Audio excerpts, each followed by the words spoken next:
watching New Car Spin. I'm your host, Brian, and this is the 2019 Dodge Challenger RT Scat Pack Widebody. And you can tell that because it has these wide fender flares. It's windy today. There's a huge windstorm over Santa Barbara, which is out that way. But we are in Camarillo, which has very wide open roads. And there's a reason why we chose this area. That's so that we can open up the Dodge Challenger RT Scat Pack's 485 horsepower. Notice here you have ram air intakes. The air goes right through those things. Those aren't even headlights. This thing has 11-inch wide tires. And, well, I'm not going to open the interior yet. There's a reason why I have somebody with me on this drive. And, well, I'll just introduce him to you right now. That's my brother Dave. Say hey, Dave. Hey, guys. What's that? That's a gigantic the radar plane. What is that thing called? It's AWACS. Pretty cool. We're near Port Hueneme Air Force Base. Is that what it is? Okay. Air Force, Point Magoo Naval Air Station. Point Magoo Naval Air. Okay. Well, can we take this out now? You ready? Let's do it. Okay. So, let's make sure it's open. Actually, you know what? Let me pop the hood while you get in.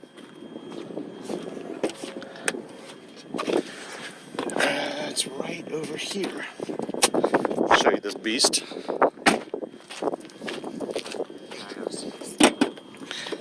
This is not your typical Dodge Challenger, and I'll explain that in a second. Maybe you can open that up. I can't find it. It's hard to do with my hand. Let me see it right here. Got it. 6.4 liter naturally aspirated V8. It's basically what you'll get in the SRT, but this being the Scat Pack is going to have that same engine in it. Now there is a Hellcat, but the Hellcat is supercharged at 6.2 liters. So I'm going to show you what this thing's all about today because I'm in the best place to have one of these, and I can't wait to get in. Let's fire this thing up. Boom. It's so American. This thing is the best. You know, the Challenger has been around for a while.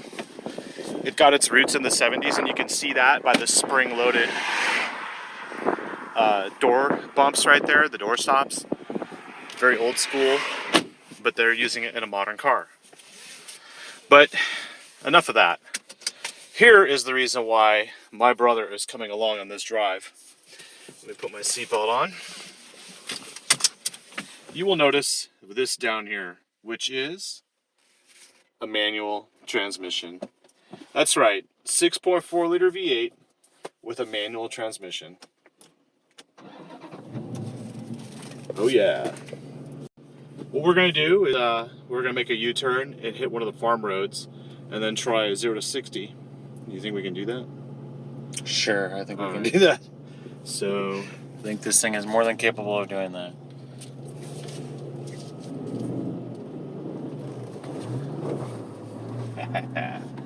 now we're in normal mode. When you start up the vehicle, there's different drive modes that you can get, but it's going to start with normal. You have a drive mode button down here. We have that. You have a drive mode button down here that you press, and then you get this screen here. Oh, we got a wind advisory. Let's get rid of that. You have a screen here where you can go between the different modes. You have sport, and it changes the chassis and the dynamics of the vehicle, and you can obviously hear a big difference right there. And then we have track, which is useful for the track, but not available to change right now. So we're not at a full stop. But we're going to keep it here on auto. And when the traffic is clear, we're going to make our way to a straightaway right there. We do have a 0 to 60 timer built into the vehicle and a manual. So we're going to see how good I am at shifting. Let's go ahead and hold that while I shift. My hands are full.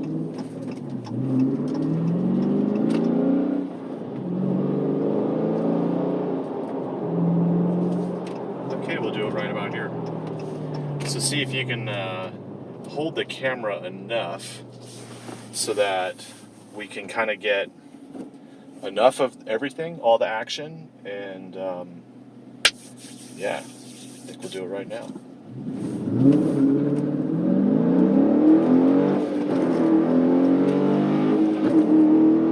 4.9, and we're already doing 80. So let me just pull over one more time. We got traffic behind us coming. That's in street mode or auto. And what we'll do here is when you leave it on the drive mode screen, it stays on, it doesn't expire. But we'll go ahead and choose sport. Sport will also change the electronic stability control to sport mode. So that will allow for a little bit more wheel spin. It will kind of get rid of some of the braking and the numbness of the acceleration. Once the 2 more cars go by, we're going to do it again. And the 0 to 60 timer will always be ready when you're at a rest, and then it will show your best speed, and then it will show your last, and it'll keep that as like a record, your best. So right now, let's show you. Give me the camera. There's the best, 4.9, which we just hit, and we're going to see if we can beat that on this stretch. And go ahead and hold that. Sport mode, traction control, blah blah blah. There is something too. There's a launch mode on here which has a line lock. If I go to race options, you'll see there's a line lock, but I don't understand how that happens. If you're going to keep your foot on the brake and accelerate at the same time, how do you control the clutch? So I have 3 pedals and 2 feet, and I don't understand why I need line lock on this vehicle, especially when I have, or this. I don't need launch control either because I've got a clutch. So, wait, did I just activate launch control? No. Okay, I'm not going to do that. We'll keep it in sport, and I'll do all the driving here. We'll see if I can beat 4.9 in this different mode. And I'm not afraid of any wheel spin around here because there's no one around to hear it. And once that car goes, 3, 2, 1.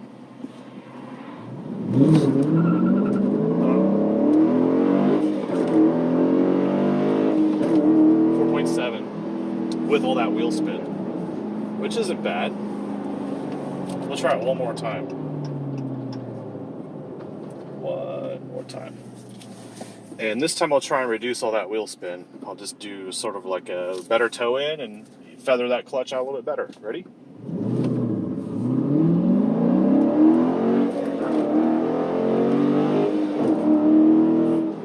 4.7. So I'm pretty happy with that. It could probably do faster than that on,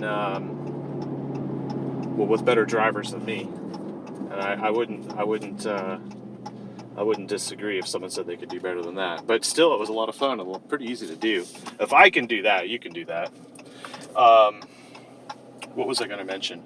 We are on Pirelli P0s, and we've been driving this thing for like half an hour, so it's definitely warmed up and decent, ready to go. So what we'll do now is a part of my review is we're just going to drive this to an uphill climb kind of road.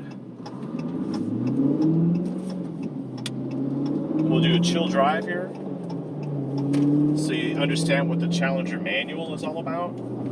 To me, it's got 2 different ways to be driven. It has like a very slow and lazy acceleration and gear shifting, which is more like a cruising mode, and you're in charge of it obviously, but you can go cruising, and then you can just turn it into a wild attack dog and kind of do some pulls like I was doing. So compared to the automatic, you have more drive control with this manual. I prefer the manual more than the automatic. And if you look at my previous videos on the Challengers that I've driven, they were all automatics. So this is a unicorn in that respect. And the reason for that is because you can get the Challenger with an automatic. At the time I did my review, it was a $1,300 option. And funny enough, if you get the manual, you have to pay gas guzzler tax, which is a $1,300 tax. So people went to avoid the tax and got the automatic instead. And they gained things like remote start. So while I still do have remote key, I don't have remote start on here. And that's obvious because you wouldn't want remote start on a manual transmission. Of car would lurch forward if you didn't have your foot on the clutch and you left it in gear. So the automatic gives you a few more luxurious items. Radar cruise, remote start. This doesn't even have lane keeping on it. And the sticker on it is right here. There's nothing about reading and driving in California, so I'm going to take advantage of that. $55,550. And it has an optional Harman Kardon system, an optional sunroof. Gas guzzler tax is actually $1,000. And driver convenience group. I like it. The only thing I would say, and maybe David, you'd agree with me, is that the seating position for him is too high up in the passenger side. It's a little high. It's a little high? Yeah, I wish I could lower the seat a little bit. I feel like I should have that option to lower the seat, kind of sink into the car a little more. But well, because of that, what that means is with this sunroof, if I was to drive this on a track, I'd have a hard time because getting a helmet on with the seat position I have now, the sunroof gets in the way of actually being comfortable in a helmet. So if you don't get the sunroof option, you gain, it feels almost like another 2 inches of headroom clearance. So I would advise you, if you're going to get one of these to take on the track, and who wouldn't, that the sunroof is probably not an ideal option. However, it is auto open, which is really nice. And then you can roll the windows down.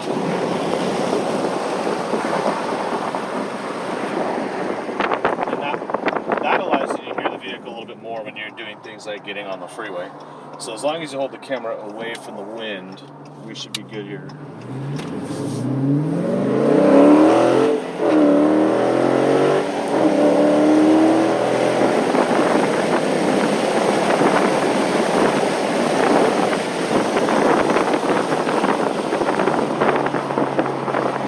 That was fun. Getting on the freeway in this thing is the best part.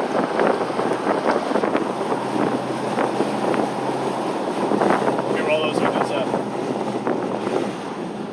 So the downside to the Challengers, I've noticed, is that the windows are auto down, but they're not auto up. And so being in a manual, I'm obviously busy here shifting gears and steering and doing things. But having to hold down the window buttons to roll them up,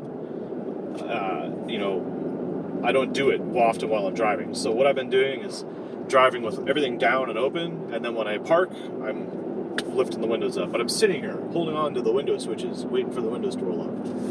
So it's kind of annoying. I wish they were auto up. And that's really my only complaint. There's so much that they've done with this vehicle that gives it like this bad boy mentality.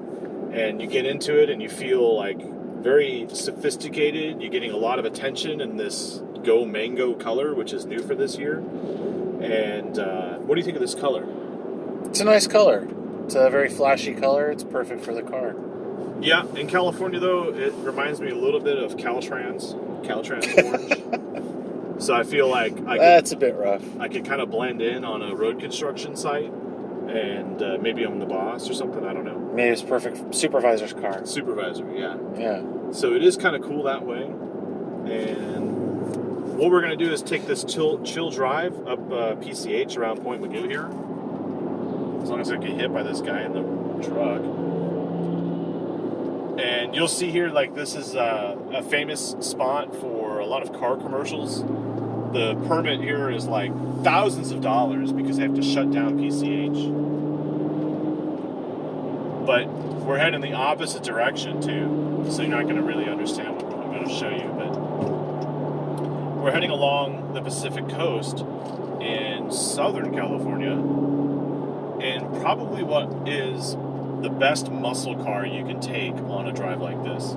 I can't think of anything else that I'd want to drive from a muscle car standpoint on a road like this. I mean, there's the new Mustang, there's... what else is there? I mean, you could get the Hellcat with 707 horsepower, but you're going to deal with an automatic. And here with the manual, you can see I'm just doing some lazy shifts, and I can downshift. I can do whatever I want. I can hold the gear.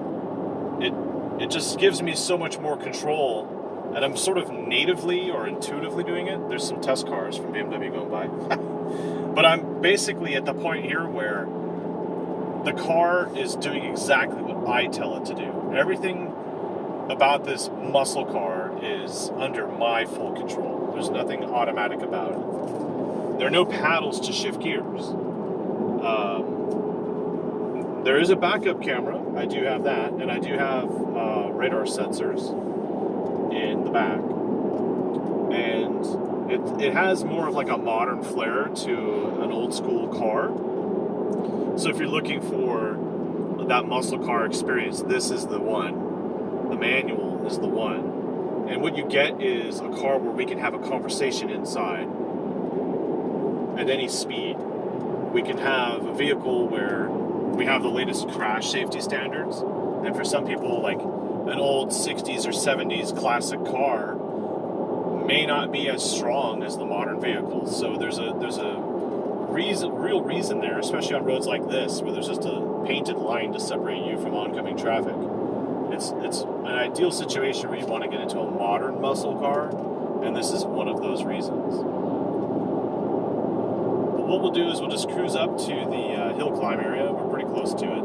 It's a secret road, and we'll probably end up obscured by clouds, but that'll be pretty cool. And there's not much else I can tell you about the Challenger other than it's a big vehicle on the outside, and it's not that big on the inside. Would you agree? Yeah, it's a little tight, but it's cozy and it's comfortable. It's not too bad. My only personal advice about it would just be I'd love the seat a little lower so I'd kind of fit right into it nicely. Because it's odd for a muscle car. Usually you sit low in it, and then everything's big, you know, and surrounded, and you're barely like looking out the window. But here we sit really up high. It's more like a newer car. Of course, it is a newer car, but it doesn't have that muscle car stance to it inside. Yeah, I'd agree with that. And for everything that you get in this car at this price, you're getting 485 horsepower. And I think that's the beauty of it, because you're not having to get into the $70,000 range to get in the 400 horsepower realm. You're getting a lot of power for the money. And even if you were not to get these options on here and you were just to get a Challenger RT Scat Pack manual, I think you'd be in good shape, actually, as far as like checking off certain boxes that you want, like muscle car, modern safety, manual, V8, naturally aspirated. And then some guys buy these things and tune them. So, all right. So what does RT mean, and what does Scat Pack mean? I have no clue. I have no clue. Why don't you ask me better questions than that? You don't know what a Scat Pack is? I don't know what a Scat Pack is. Scat Pack. It goes like shit. That's what I think it means. But you know what? That's a good question. I'll get back to you on that, Dave. All right, thanks. Yeah. Yeah, let me know. Any other questions? Keep me informed. Leave me some comments below, and I'll be sure to ignore them. I'll be driving this car too often to really want to answer those questions. It's like it's about what it looks like. What you're just driving along on PCH, and people just. Today's a Monday, and it's cloudy, so no one's really here. But this color and this body shape and this exhaust note, everything about this vehicle is compelling enough to say that this is a fun weekend car. This is for someone who may or may not be a fan of the new mid-engine Corvette and still want something more traditional in their mind. This is like right there with those traditional muscle car setups. And I don't know if you would ever consider the Corvette a muscle car. Of course you would. You would? Oh, absolutely. And then you've got the Camaro, which apparently GM is going to stop making in a couple of years. Stupid decision. So you're left with like this, the Challenger, and then the Mustang. And the funny thing is, the Mustang guys, they're just loud. It's like most of those Mustangs are all show, no go. And when I get into this thing, I know that I can smoke anybody here, and it's really hard to find cars that can really compete with the performance of this. This wide body, I've never felt like, I don't want to say I felt like I was going too fast through corners, but I want to say I've never felt like I was never in control. This thing has always been planted and just in the asphalt. Yeah, it is a solid ride. Yeah, that's for sure. And even when we're throwing down 485 horsepower, it never really let loose. It never spun around. It never pulled a Mustang on us, and it never did what that Corvette was likely to do. Because I did drive the Grand Sport, which was 460 horsepower. So this is more power than the Grand Sport, and you can get the Grand Sport in a manual, but not in the mid-engine Corvette that's coming out. So this is like one of those things where people go, "Oh, the manual's dying." Well, if you really feel that way, then why aren't you buying this vehicle?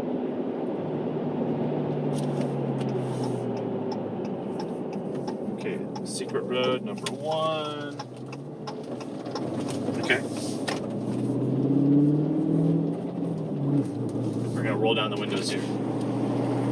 This isn't a fast road per se. This is just a road where we just keep going up and up and up in elevation, and then we end up with a really cool place to take a photo.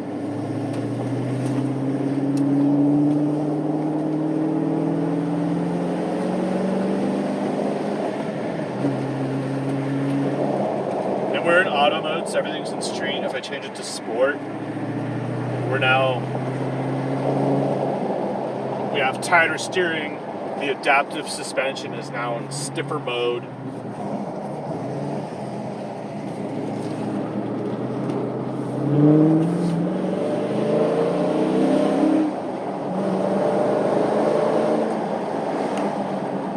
This is really nice. It's really good at climbing hills.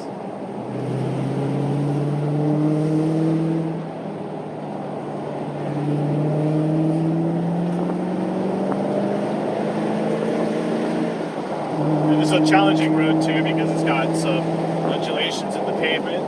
I'll say. Yeah. And tight turns, and a big car on tight roads is really fun because I never like to cross that double yellow line at all. But here's what we're gonna do: we're gonna pull over here. PSA, people, don't ever cross the double yellow line. Quite frankly, if you do, you're just an asshole. Yeah, I agree. But thanks for saying that, because now I can't monetize this video. Shut up. Seriously? No, we'll keep going. Anyway, please like and subscribe if you haven't already. Keep in mind that I do not edit my shots. This is just like full on. We start and then we finish, and I keep it real. So if you really appreciate that, thumbs up, leave a comment, tell me what you think about this vehicle. I wish I could demo the stereo and things like that, but because of copyright claims, we can't really do that. But what I'll do is show you where we're at and give you one last view, and we'll meet our new friend over here. So let's do that. Thanks for watching. Let's check it out.